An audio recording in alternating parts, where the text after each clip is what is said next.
광활한 사막의 바람이 불어오는 땅, 거친 산맥과 넓게 펼쳐진 평야 위로 저녁 노을이 붉게 물들었다. 먼 곳에서 들려오는 양떼들의 울음소리와 함께 오래전부터 이어진 한 민족의 이야기가 바람을 타고 전해져 온다.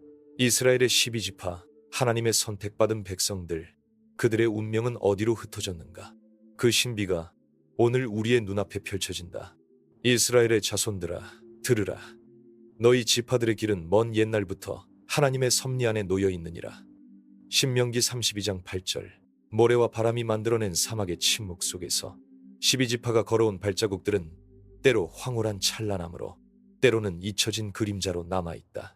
그 길 위에 흐르는 성경의 말씀은 우리의 등불이며 인도자다. 너희는 땅 끝까지 이르러 내 증인이 되리라. 사도행전 1장 8절. 이 이야기의 시작은 하나님의 약속과 그분의 신실하심을 되새기며 오랫동안 감춰진 비밀을 풀어가는 여정이다. 이스라엘 백성의 땅 가나안은 태양이 내려쬐는 험준한 산악과 풍요로운 강줄기로 들썩인다. 약속의 땅, 하나님이 모세를 통해 명령하신 법도가 살아 숨쉬는 곳이다. 출애굽기 3장 8절. 그러나 그 땅 또한 수많은 도전과 시련으로 가득했다. 애굽에서 탈출한 후 광야에서 방황했던 백성들은 이제 여러 지파로 나뉘어 각자의 영역에 정착하였다. 여호수아가 이끄는 그 정복지는 곧 각 지파의 역사와 운명을 새길 무대가 되었다. 이스라엘 12지파는 야곱의 12 아들들에게서 키워난다. 창세기 35장 22, 26절. 르우벤, 시므온, 레위, 유다, 단, 납달리, 갓, 아셀, 이사갈, 스불론, 요셉과 베냐민 각 지파는 독특한 성격과 축복을 받았다. 야곱이 죽기 전 축복을 내릴 때 그는 유다는 사자가 새끼를 찢는 것 같으니 창세기 49장 9절라고 하며 유다 지파의 장중함을 예언하였다. 특정 지파들은 정치적 중심이 되었고 역대상 5장, 다른 지파들은 제사장 직무를 담당하며 민수기 3장, 하나님 앞에서 특별한 역할을 감당했다. 그러나 시간이 흐르면서 여러 사건들이 이스라엘 민족을 뒤흔들었다. 북왕국 이스라엘과 남왕국 유다는 분열되어 갈등했고, 열왕기상 12장, 북왕국은 아시리아에 의해 멸망당하며 10지파가 사라졌다. 열왕기하 17장, 그들이 사는 땅에서 쫓겨나갔으며 역대하 30장 6절라는 기록처럼 그 운명은 알 수 없는 안개 속으로 들어갔다. 레위지파 또한 땅 배분 없이 흩어져 제사장과 레위인으로서 성전 주변에 흩어져 살았다. 민수기 35장. 때문에 잃어버린 10지파라는 말은 오랜 미스터리가 되어 오늘날까지 사람들의 마음을 사로잡는다. 이 비밀에 대해 많은 질문이 남아있다. 그들은 정말 어디로 갔는가? 과연 하나님의 계획에서 벗어난 것인가? 아니면 여전히 섭리 속에 감추어진 어떤 목적을 향해 가고 있는 것인가?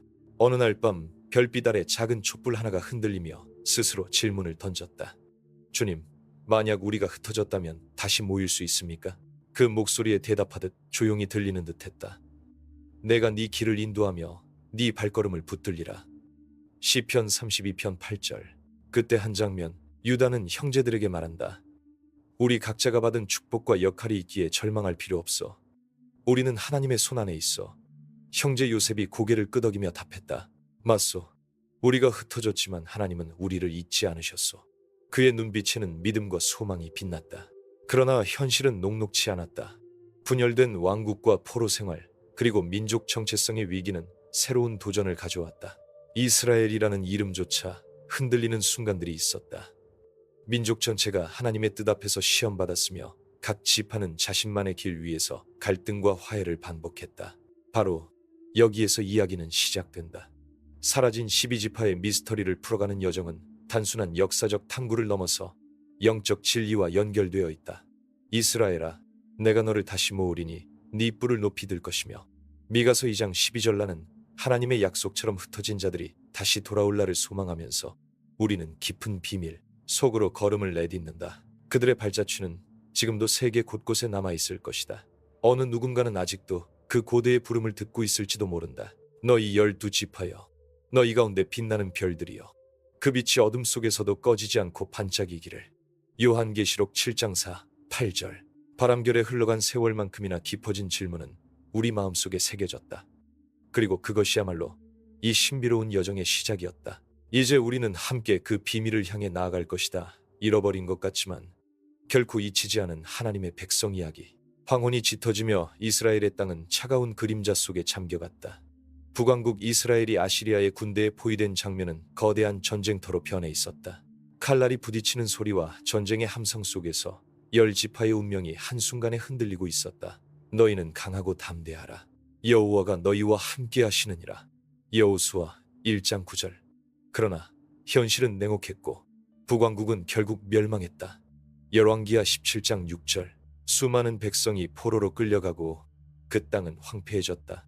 그 가운데 남왕국 유다는 여전히 하나님의 법을 지키려 애썼으나 내부 분열과 외부 위협에 시달렸다. 성전에서는 레위인들이 제사를 드리고 있었고 예루살렘 거리에는 예언자들의 외침이 울려 퍼졌다. 회개하라. 여호와께 돌아오라. 그렇지 아니하면 멸망하리라. 요엘 2장 12, 13절. 그러나 백성들의 마음은 점점 멀어져 갔다. 형제들이여, 우리가 지금 어디로 가야 합니까? 한 젊은 레위인이 울먹이며 물었다. 우리가 흩어졌지만 하나님께서는 우리를 반드시 다시 모으실 것입니다. 한 예언자가 단호하게 답했다. 주님께서 말씀하시기를 내가 잃은 자를 찾아 구원하리라 하셨으니 희망을 잃지 말자. 예레미야 31장 10절. 시간이 흐르며 열 지파의 자취는 더욱 모호해졌다. 그들은 여러 민족 사이에 섞였고 흩어진 백성들은 자신의 정체성을 잃어갔다. 그들은 바람처럼 흩어졌으며 하나님이 그들을 감추셨다. 이사야 49장 14, 16절. 그럼에도 불구하고 남아있던 유다와 베냐민 지파는 신실함을 지키며 포로 생활 중에도 소망을 잃지 않았다. 한편 유다 왕국에서는 여러 왕들이 등장하여 정치적 혼란과 함께 영적 타락이 깊어졌다. 열왕기하 21장. 그 와중에 하나님의 선지자들은 끝없는 경고를 보냈지만 백성들은 점점 더 죄악에 빠졌다.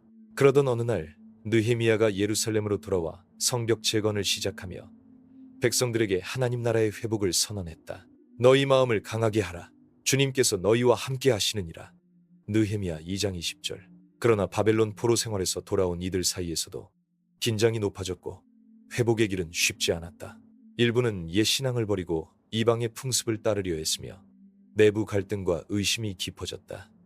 주님께서 우리를 버리셨는가? 우리가 다시 하나 될 수 있을까? 한 지도자가 고뇌하며 말했다. 이에 나움 선지자는 조용히 응답했다. 여호와께서 다시 일어나사 의인의 빛을 비추시리라. 나움 1장 15절. 그 시기에 다니엘과 에스라 같은 인물들은 하나님의 뜻을 붙들고 백성을 이끌었다. 다니엘은 포로 중에도 기도로 하나님의 은혜를 구했고 다니엘 6장. 에스라는 율법을 백성에게 가르치며 회복의 불씨를 살렸다. 에스라 7장. 두 사람 모두 극심한 어려움 속에서도 희망의 빛을 비추었다. 하지만 열 지파 가운데 북왕국의 행방은 여전히 미궁속이었다. 그들을 찾으려는 시도는 종종 실패했고 전설과 추측으로만 남았다. 일부는 먼 동방이나 흩어진 민족 속에서 그 흔적을 발견하려 하였지만 명확한 증거는 없었다. 잃어버린 자들을 찾으시는 주님께 우리의 마음을 맡기자. 시편 27편 10절. 그 믿음만이 그들을 붙들었다. 클라이맥스는 바로 이 시점에서 찾아왔다. 한밤중 성전 앞 광장에서 갑작스러운 환한 빛이 번쩍이며 온 땅이 빛으로 가득 찼다.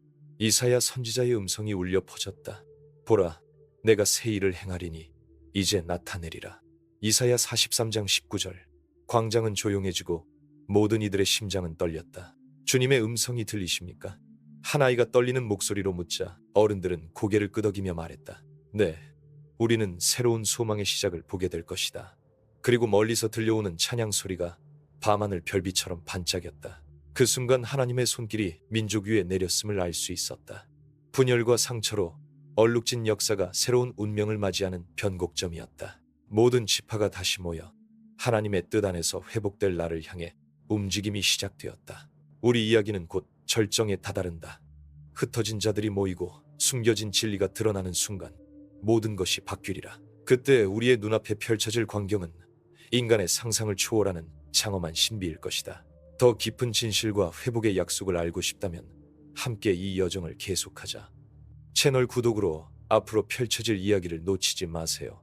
어둠이 거두어지고 새벽빛이 이스라엘 땅을 부드럽게 감쌀 때 흩어진 12지파의 그림자도 서서히 밝아졌다. 하나님께서는 그들의 길을 인도하시며 잃어버린 자들을 다시 모으셨다. 여호와께서 말씀하시되 내가 이방 나라들 가운데서 내 백성을 모으고 그들을 그들의 본래 기업으로 돌아가게 하리라. 에스겔 39장 28절. 각 지파는 서로 다른 곳에서 온 듯 보였으나 그 마음은 하나 되어 하나님 앞에 돌아왔다. 분열과 상처의 깊은 골짜기에서 일어난 회복은 온 민족의 새로운 순결을 불어넣었다. 그날 사마리아와 유다 그리고 멀리 흩어진 땅의 자손들이 함께 모여 성전 앞에 섰. 하나님이 우리를 버리지 아니하시고 다시 우리를 일으키셨다. 시편 126편 1, 3절. 성전의 기둥들이 다시 빛났고 찬양과 감사의 노래가 하늘을 가득 채웠다. 이들은 더 이상 잃어버린 지파가 아닌 영원한 언약의 자손임을 깨달았다. 내가 그들을 내 백성이라 부르고 그들은 나를 그들의 하나님이라 하리라. 예레미야 30장 22절. 그러나 이 회복의 이야기는 단순한 역사적 사건을 넘어선다. 그것은 하나님의 구원의 계획과 깊이 연결되어 있다. 모든 민족 중에서 선택된 이스라엘 민족은 결국 메시아 예수 그리스도를 통해 완전한 구원을 이루신 하나님의 신비를 보여준다. 유대인의 뿌리요 조상이신 예수께서 모든 약속이 그 안에서 아멘이 되셨느니라. 고린도후서 1장 20절. 흩어진 지파들의 회복은 바로 그리스도 안에서 완성될 구원의 전조이며 각 지파는 그의 몸된 교회의 일부로 다시 세워진다. 너희는 이제 바벨론의 포로가 아니며 너희는 다시 하나님의 축복받은 자녀가 되었다. 한 장로가 말하자 한 젊은이가 눈물을 글썽이며 대답했다. 그분 안에서 진정한 평화와 소망을 찾았습니다. 그들의 대화 속에는 과거의 아픔과 미래에 대한 신뢰가 공존했다. 모든 것이 새로워졌느니라. 요한계시록 21장 5절. 역사는 계속되었고 이 회복의 메시지는 세대를 넘어 전해졌다. 각 지파의 자손들은 자신들의 뿌리를 기억하며 하나님께 충성을 다졌다. 그들의 예배와 삶 속에서 하나님의 신실함과 자비가 드러났다. 네 자손이 장차 많은 민족 중에 번성하리라. 창세기 17장 6절. 이 이야기는 단지 과거만을 위한 것이 아니라 오늘을 사는 우리에게도 깊은 의미를 준다. 흩어진 우리의 영혼도 하나님 안에서 회복될 수 있음을 보여주는 증거이다. 끝으로 남은 것은 희망이다. 어둠 속에서도 빛나는 별처럼 하나님의 계획은 완전하며 반드시 이루어진다. 주께서 모든 눈물을 닦아주시며 다시는 사망이나 애통이나 곡하는 것이 없으리니 이전 것들이 다 지나갔음이로라. 요한계시록 21장 4절. 우리의 눈앞에는 무한한 은혜와 사랑이 펼쳐져 있다. 그리고 이 은혜는 모든 시대와 민족에게 동일하게 임할 것이다. 주님, 이제 진실로 당신의 약속하신 구원을 보게 하소서. 한 노인이 하늘을 바라보며 기도했으며 주변 사람들도 조용히 고개를 끄덕였다. 그분 안에서 우리는 진정 자유로워졌습니다. 또 다른 목소리가 따뜻하게 울려 퍼졌다. 이스라엘의 12지파에 숨겨진 신비는 놀라운 구원의 역사로 마무리되었으며 그것은 우리 모두에게 강력한 희망과 믿음을 심어준다. 하나님께서는 결코 자신의 백성을 버리지 않으시며 흩어진 이들을 끝까지 찾아 회복시키실 것을 약속하셨다. 앞으로 펼쳐질 이야기를 함께 나누고 싶다면 채널 구독으로 더 많은 신비와 진리를 만나보세요.